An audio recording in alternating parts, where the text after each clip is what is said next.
Good morning from sunny Kansas City. Welcome to SportsBeat Live, our weekly conversation about the Royals with those in the media who know them best and with you. Please send us your questions and comments, and we'll talk Royals with you as well. Today we have columnist Vahe Gregorian. What's up, Vahe? Good to be seen. Good to see you. Lynn Worthy is here, beat writer. Hey, Lynn. Hey, what's up? Good to see you. Sam Mellinger decided not to join us today, but that's so Sam. That is so Sam. No, he's on vacation. We'll catch up with Sam again next week. Hey, before we get started, big shout out to our sponsors, the University of Kansas Health System. You will hear from them later in the show. So I said that we want to hear from you, and we've already heard from many of you so far, and you're not happy. And Steve, Doug, Todd. We hear you. We hear you. We're going to talk about. We got a lot of things to talk about today. A lot to catch up on. I had to write it down because I had lost track of the streaks. But after ending the nine-game losing streak against the Twins on Friday night, the Royals have now lost 2 in a row, 11 of 13, 23 of 29, and they are 14 games under 500, and I believe in last place in the American League Central. I think they're back in last after climbing out of last place in those two wins over the Twins. And of course, they had that 15-1 loss to the Red Sox last week as well. So, but there is some news, positive news. Andrew Benintendi is back, and Lynn, you talked to Benintendi on Monday before the Reds game. He'd been out since, I want to say, June 13th with the fractured rib. Came back a little sooner than I thought. What did he tell you? Yeah, he said that he actually was feeling better sooner than he expected. So I was talking to him yesterday after batting practice. Yesterday he didn't play. It was a scheduled day off. Mike Matheny said that the plan all along was going to be he's going to play a day and then have a day off, and then they were going to see how he felt and make sure that everything was okay and reassess from there. But I talked to him after batting practice, and he was good to go. He was talking about, he felt great. Soreness was gone. He talked about just, the injury had been something that he had been feeling for maybe as much as 2 weeks before he actually went on the IL. It just got to the point where breathing, coughing, sneezing, like he was in pain just doing all those things. And I mean, breathing's pretty important. So I would think, pain breathing is not something that you really want to play through. And so it got to the point that he had to call the trainers and let them know what was going on. And that's where the IL stint went. But he started feeling pretty good. He said, and I think Mike Matheny had said before that he was starting to lobby him before they, came back from that road trip to get back on the field. But I asked Benny about that because, that trip ended in Boston, his old Right. team. And I said, was that, something you were shooting for? He said, no, not really. He said, I wasn't going to do anything stupid. Like, I was going to listen to the medical staff and everything. But he was feeling better sooner than he expected. I didn't realize until I think I read it in your story that the Royals had used 5 different left fielders in his spot. 5 different guys had started in left field. Usual suspects like Merrifield and O'Hearn had started in left, and Olivares had started there. Dyson had started a game.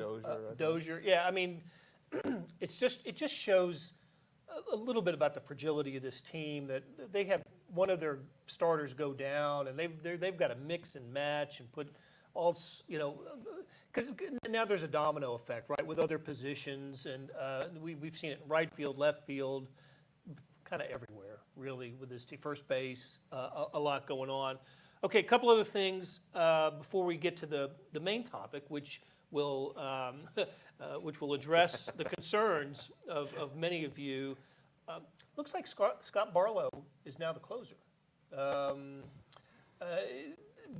Were they so soured on Greg Holland's performance when he blew that save in New York in Game 2 of that series that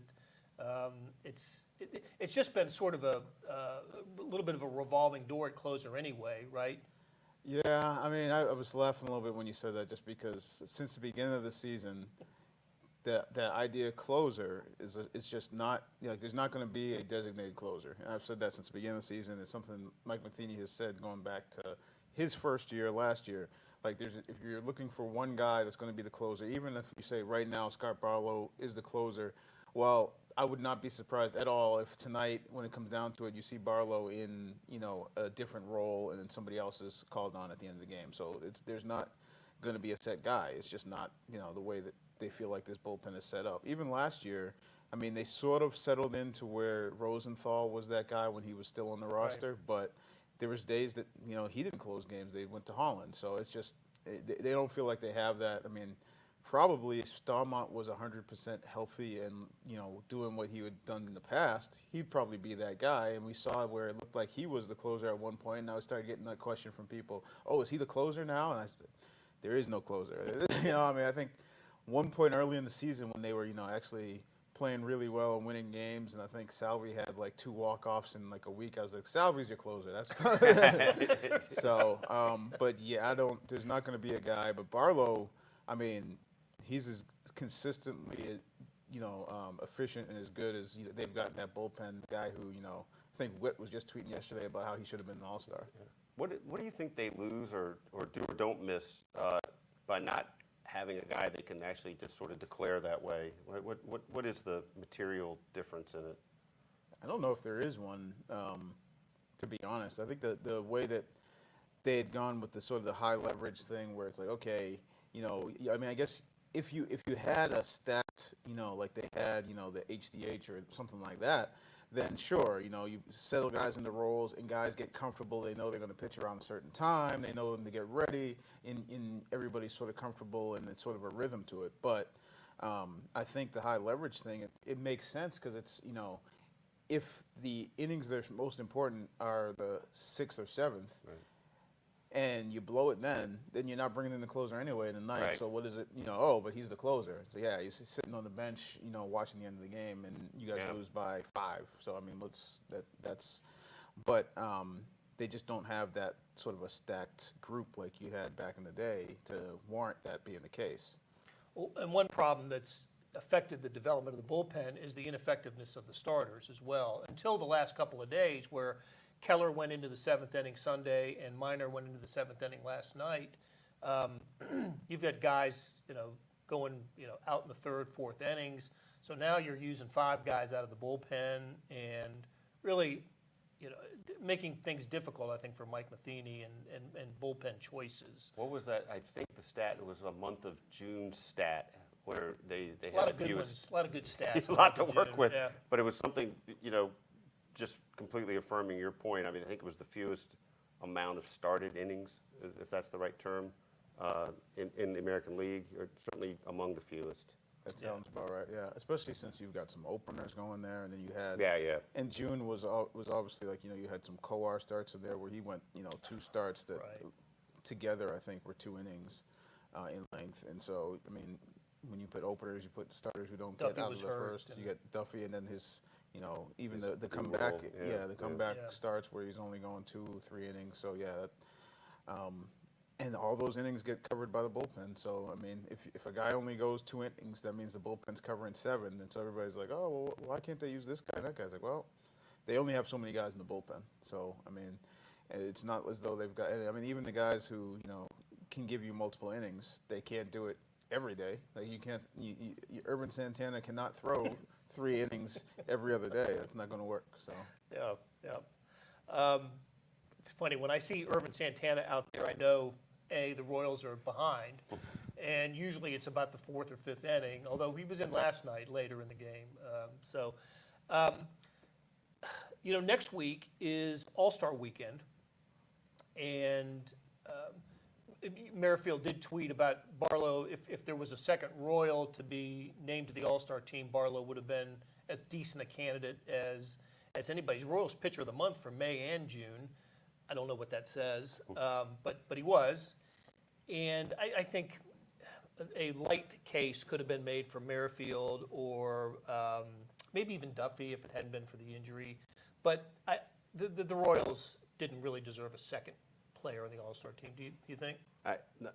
Not sort of for the broader body of work. Like sometimes you have that feeling like the broader body of work just deserves a second, but certainly that doesn't hold up. And I think you laid out the people that you would think of. I really feel bad for Danny because I think Danny was on track to that possibility until he got hurt.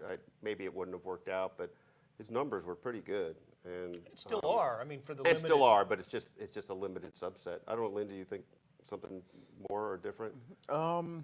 It would have been interesting if Benintendi had stayed healthy. I don't think he necessarily would have made it just because in the outfield there's so many guys, and you look at the outfield, all it's just one big group, and there's going to be a lot of power numbers that come into that category too. And obviously that's not quite his game, but it would have been interesting to see like if he, that last month that he was healthy, he was hitting like over 300, and his on base was ridiculous, and so like if he had done that for a whole other month, because he missed 18 games, and at the end, like I say, he was playing through a little bit of something. So I mean, if he had been healthy that whole time, there might have been a case. Again, if the team's record is what it is, I don't think it would have been that strong a case. And then again, the outfield's a big group of, you get some sluggers out there.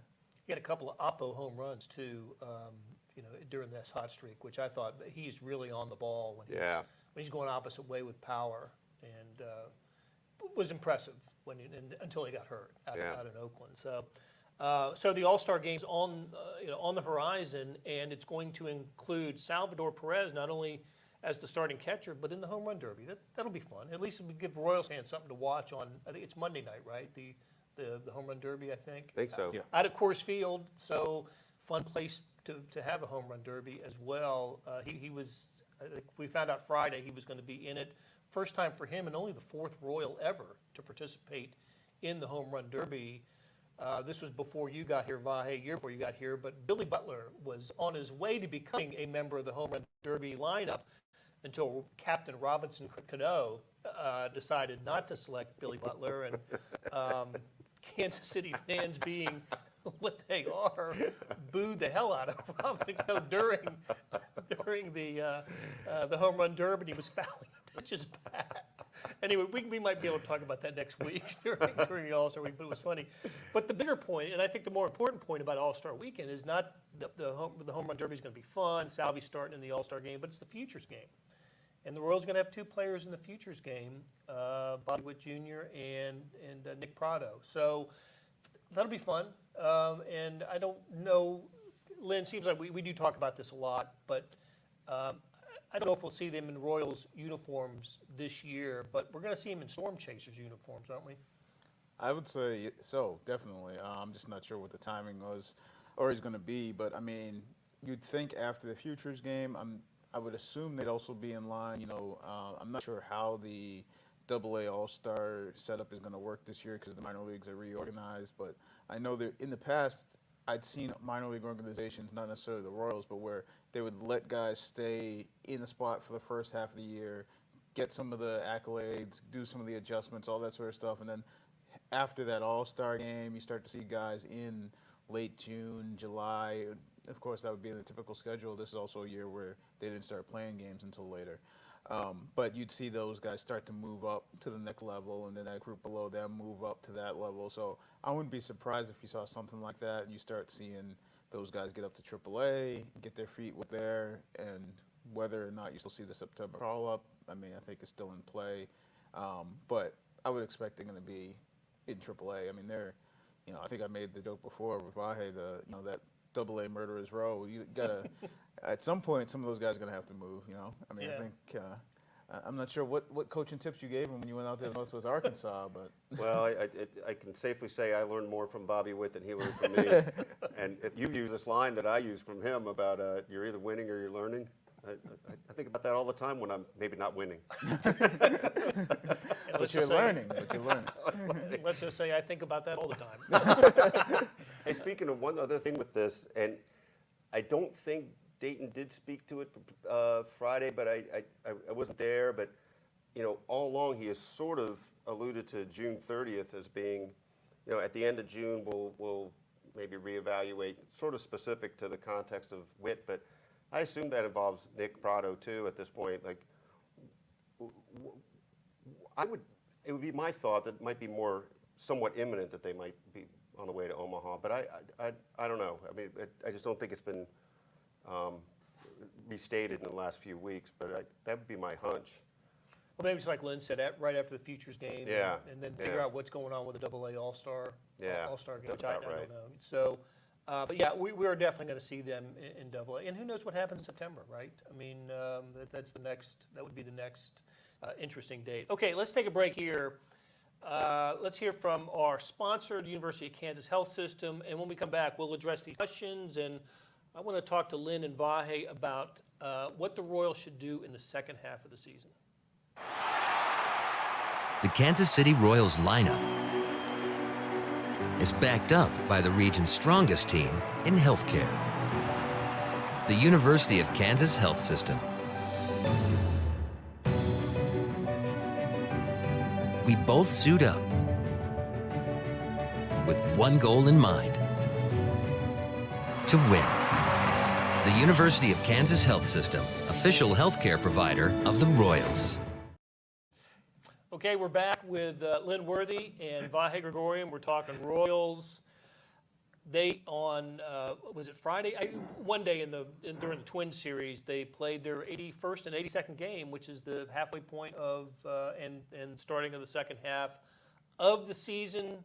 And you know, feelings have changed about the team through each month, right? They're in first place at the end of April. And then May and June have fallen into last place. So I think we're beyond the idea of them being a playoff team in 2021. I know I'm stating the obvious, but if assume that's the case, what should the Royals do in the second half of 2021, assuming changes are coming and young players are going to be at what point does 2022 become something of, or 2021 become an audition for 2022? And if it is, what positions are we really looking at, and what players might we be looking at as for next season? Lynn, I'll start with you. What do you think? I'm not sure if audition is the way I'd look at it. Audition's probably the wrong word. Yeah, but well, just I mean, I guess getting major league prep. I think the way I would think of it is more of guys getting, continuing that, I guess the phrase that you hear the Royals use is to transition into the major leagues, because even if guys that they'll likely see in the second half, or you'd think you'd see in the second half, I don't know that what you see in that second half is going to be the finished product of those guys, and it's really going to be more getting them geared towards next year, getting them, the innings, the reps, getting them comfortable for when they do need them to be at their best. And I just don't know if you're going to see guys at their best even at the end of the season. Because if you bring up, I don't think it's going to happen, but if you bring up Bobby Witt on, say, July 1st, say he's in the major leagues, like, okay, even if you did that, what you see of Bobby Witt for the last couple of months isn't necessarily what Bobby's going to be. Maybe, but I don't think it is. You go around and you look at, say, a guy like Seattle had Jared Kelenic. He was a guy that was a big name, and he was sort of the poster child for they're holding him in the minors to manipulate his service time. And then he came up, and they ended up sending him back down because he just struggled. Now, nobody's saying, okay, he's done, he's not going to be anything. He's still one of the best prospects in baseball. He's still, viewed as a rising star. It's just going to be, it's going to take more time, or he's going to have to make some adjustments and come back up and reacclimate. And so what you saw that first time he came up wasn't, at least in theory, what you're going to see of Jared Kelenic. So whether that's Bobby, whether that's some of these pitchers, I think of the example, I know the Royals have used the number, like it takes, I think Ned and Dayton have used this before. You guys will probably remember, they say usually it takes almost 2 years for the guy to be a full big leaguer. And I was thinking about that just because I'm looking at like Nicky Lopez, who he had about a full season's worth of games at the end of last year because of the shortened season and when he came up the year before. And now you're starting to see the guy that people sort of thought he was. Not that he's an all-star. He's a really good player all around. He can contribute offensively. We've seen him do different things. He's playing out of position defensively, but he was a Gold Glove caliber second baseman. But that's, he came up in 19, and you're just now getting to that. So I think the second half of the season, whether it's the pitchers, whether it's position players, it's not going to be like, okay, we're going to find out who's what they're gonna look like going forward. It's really just gonna be the acclimation to the big league. So I think that's something that people have to keep in mind. I think just attached to that, it's kind of it's a really interesting question. If you accept I like that argument too. It's going to take you 2 years to be there, but that's of course if you're going to be a big league player, like if it's going to work. And I do wonder what the threshold is, especially in this situation, for how much failure at the big league level is more worthwhile than success at the minor league level. I mean, I don't know. It's not like a one or the other proposition, but I do think that's part of the question of growing pains and when you get them and where it suits your future. And I think that sort of is in our minds with some of the pitchers after what happened when they came up. And will they be better off in 2022 and 2023 for more time here and with some struggles right away? I think you toss the coin. In my mind, though, at a certain point, one of the things the Royals have struggled with, and we've talked about it a little bit, but I'd be really interested to hear what you guys say about it again now, is guys that seem ready at AAA aren't quite ready here. What's the gap? What is it? And every case is different, but is there some pattern there, or is it just what we see in all development in Major League Baseball? Well, in the case of Lynch and Kowar, a couple different things, right? In Lynch, they thought he was tipping the pitches. Go back to Omaha and work that out. Kowar, to me, was the bigger mystery of the two. There wasn't anything specific like that to pin it on, and I think of the class of 18 pitchers, he was the one who I believed would be most ready when he came. That doesn't mean he was going to have instant success, but to see him constantly miss high in the strike zone and not be able to make that adjustment, sitting in the press box and watching it or watching it on TV, it's one thing to yell and just why aren't you doing this? Why right, is it obviously wasn't happening to you in Omaha. Why is it happening in Kansas City? And I don't know why. I don't know why. And he doesn't know why. But Kowar went back to Omaha, and he's getting knocked around a little bit in Omaha too. So I don't know what the easy answer is, but I do believe that in a lost season, and you talked about manipulating service time, the Royals don't seem to play that game much. If they think they're better served by having somebody come up and play Major League Baseball and take his lumps and learn, they'll do that and say, darn the service time. So I think we're going to see Kowar and Lynch back in the Royals uniform, making starts maybe in September. The ones that I'm more interested in, though, are the futures of like Jorge Solaire and Gerard Dyson. What do you?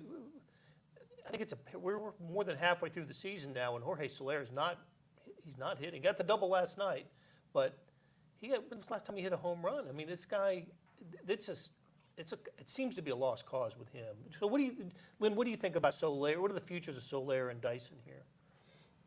Well, they're both. I mean, I guess when you say future, I guess how limited. I guess would be the first. Well, I was gonna say how far are you looking? I mean, because they could both year. be gone at the end of the season. So I mean, I don't think I wouldn't look past this season because there's nothing guaranteed for either one of them after the season. And I had always sort of thought that Solaire probably, was gone after this season, and I maybe thought that he'd be a guy who would be a trade candidate when assuming that he was going to give some production this year. I don't know that now that there's really any way to move him, but yeah, he seemed like sort of that prototypical, the guy that they move at the deadline to get something get something for him before he hits free agency. But I don't know that you're getting anything for him now. So, and also I just I think I'd started to, I think it was last week, I'd started to go down this road and just sort of got lost. But I think the DH spot also, like when I think about Solaire, I feel like having a DH spot that you can move around suits the Royals more anyway, especially when you're going to have, like Salvi's still played every game this year between DH and catcher, and they've needed that bat in there. And I think if you have that DH spot that you can move around, whether that means Salvi DH in some, whether that means Carlos Santana DH in some, and if that means you're putting Dozier at first, or Santana is still under contract next year, if that means somebody like Prado forces their hand, and you need another spot for him playing first base, or Santana playing first base and DH and moving somebody like O'Hearn. So I feel like that DH moving around is going to be something that really would help them. And obviously Solaire has played some outfield, but they've got better options as far as defensively in the outfield, and you see that when they pull them out of the games late in the game. I just don't know what that looks like at the end of this season in terms of if they're not playing him to play younger guys, if you get to that point in the season, or if I don't know that they would just cut him loose, but I'm just not sure what that's going to look like, because I feel like there might be a point where you have, depending on what's going on at AAA, if that means, you got to take more of a look at, Edward Olivares. You got to take more of a look at Kyle Isbell. I mean, I'm not, there's plenty of guys that down in AAA or who are on the 40-man roster right now that maybe you need to find out more about late in the season. And at that point, I'm not sure what that means for Solaire. If that just means that he's sitting on the bench, or if they come to some other decision with him. He pinch hit on Sunday, struck out to end the game, but he was on the bench on Sunday because it was a Salvi DH day. And Olivares is an interesting guy too. I mean, guys, he's been 4 times, optioned back to Omaha in the month of June. I think we're going to see him, a more steady presence of him in the second half of the season. Just a guess.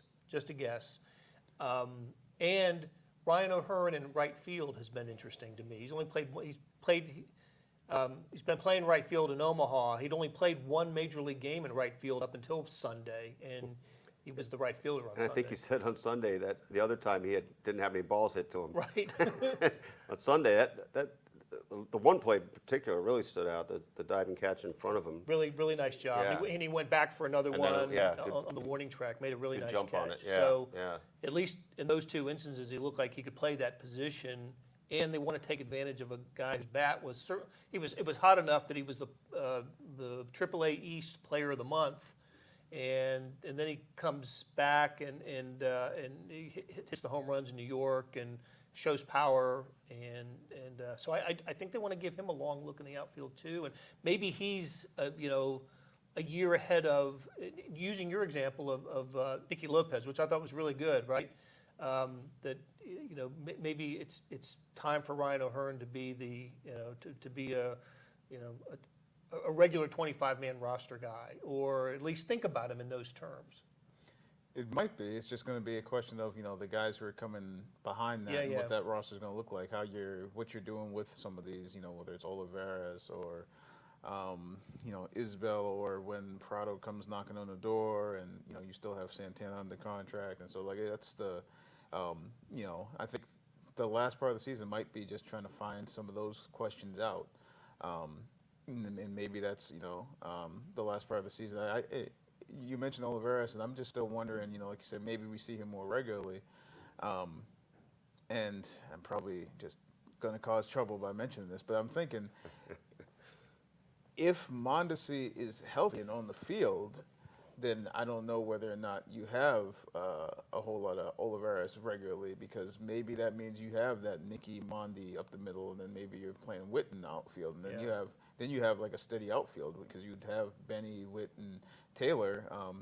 Again, this is a whole lot of supposing, and this is a whole lot of with Dyson as your 4th outfielder. Yeah, well, you could have multiple guys who are probably in that outfield mix, because you still have depending on who goes down.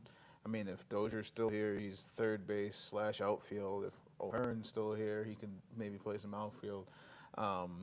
If we're talking about Olivares is still around, so there's a lot of potential, scenarios there. It's just we don't know exactly what that roster is going to look like, and then somebody's going to be at AAA. Yeah. And of course, AAA just means they want them to play every day. They want that person to and get 4 at-bats every night, and that's what Mike Matheny was telling us on Sunday after they had to option Olivares again. Olivares, look, you can be here and not play, or you can be in Omaha and play, and we need you to play. And it's like he's still Olivares apparently was kind of upset about. He had a home run on Saturday, his first home run of the year, and it gets sent down on Sunday. Look, but Benintendi was activated, right? You had to make room, and it was going to be an outfielder, and he was the logical choice. So some interesting decisions, I think, for the Royals in the second half. It'll be, they'll be an interesting team for that reason. Maybe a topic we'll get to next week or the week after is this year, which has become a lost cause, different than the lost cause years of the 100 lost seasons of 18 and 19, or even the ramp up years, Dayton's first few years in Kansas City. I'm kind of interested in that topic. One of the differences between then and now is they seem to have some, centerpiece type players in Perez. You can call Whit Merrifield that. All-star level players that back in the day, in tribute to All-Star Week that's approaching, you couldn't find an all-star. They had to come up with an all-star, and it was like, well, I guess, why not him? He's as good as anybody. But they do have all-stars on this team. It's just that